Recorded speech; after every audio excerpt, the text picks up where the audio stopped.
To Keir Starmer, the man who is never at fault. It's everyone else. It's never him.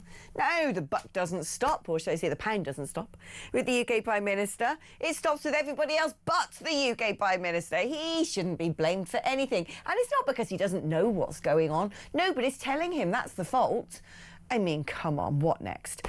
Well, what next is he has blamed local councils for cancelling the elections. And the government justified delays by claiming a looming reorganisation of 30 local authorities would have made the elections expensive, complicated and unnecessary. As a result, they said to local councils, do you want to have these elections or not?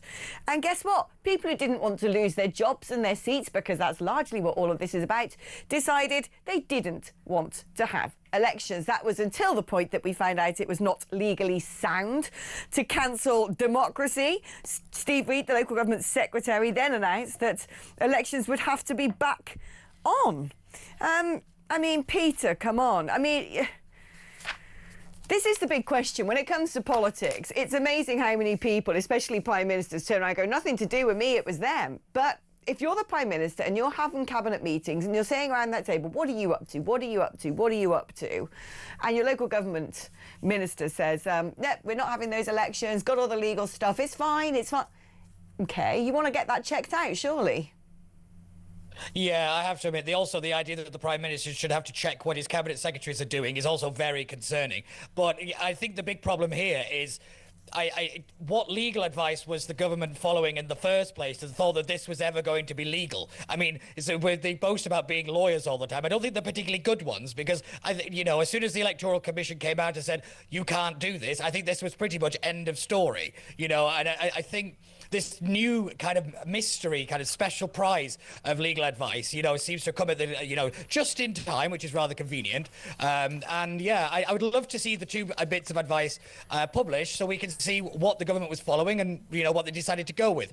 And let's be real, this is a complete victory for Reform UK. Nigel Farage of Reform led the charge on this. The Tories they've got their neck ups into this. Yeah, fair enough, it was mainly the Labour Party, but the Tories should never have cancelled the elections either. And Ed Davey's too busy to cash his castle for anybody to care at the moment, but yet, he still gets a lot of power, which I find terrifying every single time I say the sentence out loud. He should resign just because he's terrible. But I will say that I do think the big problem is that Keir Starmer does not put value in democracy. He doesn't put value in our rights. He doesn't understand it in the same way that we do. And I think that's the big disconnect, is that he sees it as just a way to get to the decision.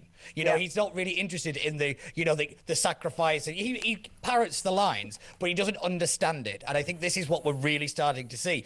And it's why when it comes to all the Mandelson stuff, it's his judgment. It's this bit that why he's not fit to be Prime Minister. He wasn't really scrutinised at all in the run-up to that election.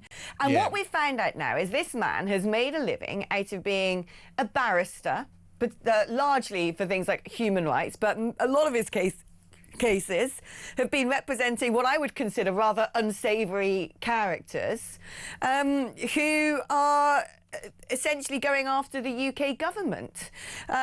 And the way that, everyone deserves legal representation, that's how barristers make money, but to continually take clients who are connected to terrorists who want to sue the British state for some sort of spurious claim, and then be able to win by essentially using legal loopholes and these little get-out clauses. I didn't know, that wasn't written on time, that submission was made too late, that I wasn't dotted, that T wasn't crossed. Therefore, you've got to give this terrorist a load of money.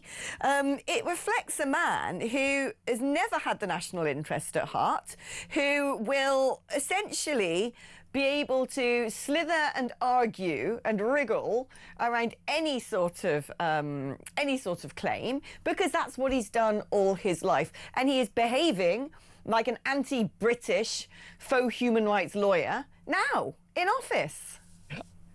Yes, without a doubt, you're correct on every single point there. But I called him somewhat of the Walter Mitty of the human rights law, because he always seems to be around, like when everything's happening, but he's never involved in it enough to be implicated very clearly. And I find that it's like, is he actually somewhat of a genius? We've all massively underestimated him, and then I realised, no, it's Keir Starmer. Like, he's just things happen around him, and he's somewhat, like I say, Walter Mitty, just wandering through life, or like Forrest Gump, and everything is there presented to him. But I still find it staggering that he rose this far politically with this kind of attitude. I mean, he speaks very highly of the, well, not very highly of the Labour Party, because, like, you know, considering the fact that they elevated this man who doesn't believe in anything. You know, and he is the epitome of what I've called the managerial class. That kind of, you know, they just want to kind of get through it, manage decline, and, you know, exit gracefully. That's Keir Starmer.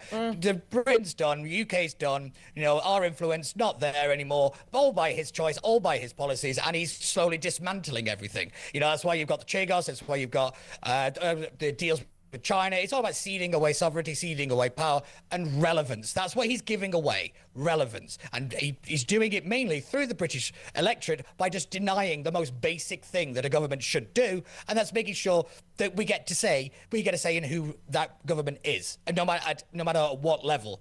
And I start to feel that we're cruising towards having a much stricter and much firmer constitution and legal framework to prevent a Keir Starmer again from messing around with our elections, because I don't care how much they cost. I don't care about I don't care about that. They are important. They are the principal method of us having a say, and he took that away with the snap of his fingers.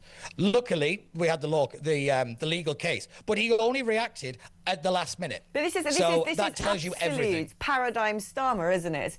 I will wait for the evidence to be put in front of me. I'll wait for the inquiry. I'll wait for the official report. You know, he doesn't do anything. He doesn't decide anything, and he always manages to get around culpability by getting someone else to write a report that then he reads, and that makes his decision for him. He's utterly inert.